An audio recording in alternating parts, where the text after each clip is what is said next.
অন্যের দোষ আমরা খুঁজে বেড়াই।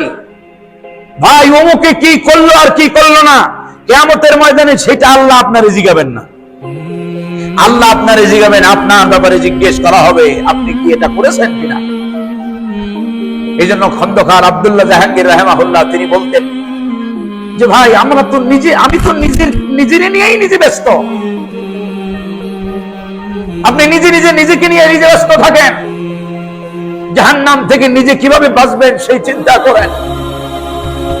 আল্লাহ তাআলা বলছেন রাসূলকে, কু আনফুসাকুম, আগে নিজেকে জাহান্নাম থেকে বাঁচাও। এরপরে বলেছেন ওয়া আহলিকুম নারা, ভাই আমি তো নিজেই জাহান্নাম থেকে বাঁচতে পারি নাই, আমি গীবত বাদ দিতে পারি নাই, আমার অন্তর থেকে হিংসা বাদ দিতে পারি নাই, আমার অন্তর থেকে আমার অন্তরের ভিতরে যেই সকল খারাপ ধারণা কুধারণা আসে আমি সেগুলো থেকে নিজের অন্তরকে পুত পবিত্র রাখতে পারি নাই।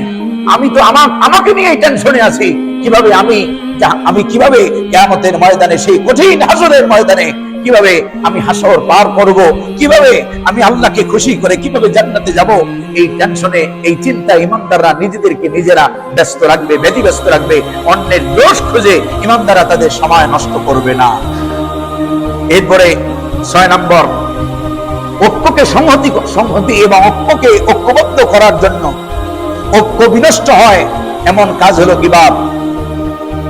গীবত এত মারাত্মক, আল্লাহ তাআলা বলছেন আইয়ুহিব্বু আহাদুকুম আইয়াকুলা লাহমা আখিহি মাইতা, কেউ কি তার পছন্দ করবে তার মৃত ভাইয়ের গোশত ভক্ষণ করতে? আল্লাহ তাআলা বলেন ফাকারিহতুমু, অবশ্যই তোমরা সেটাকে অপছন্দ করো।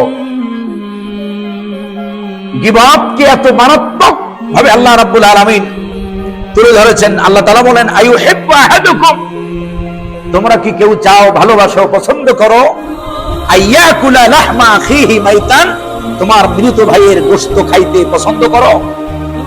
আল্লাহ বলছেন ফাকারিহতুমু, এটা যেভাবে অপছন্দ করো। গীবত মৃত ভাইয়ের গোশত খাবার চাইতে ভয়ঙ্কর পাপ হলো গীবত। অথচ এই গীবত আমরা করতেছি, যেখানে যাই সেখানে গীবত। আর গীবত মাঝে মাঝে মনে হয় যে ঘি ভাতের মতো, এটা হলো গীবত, আর এটা স্বাদ হলো ঘি ভাতের মতো।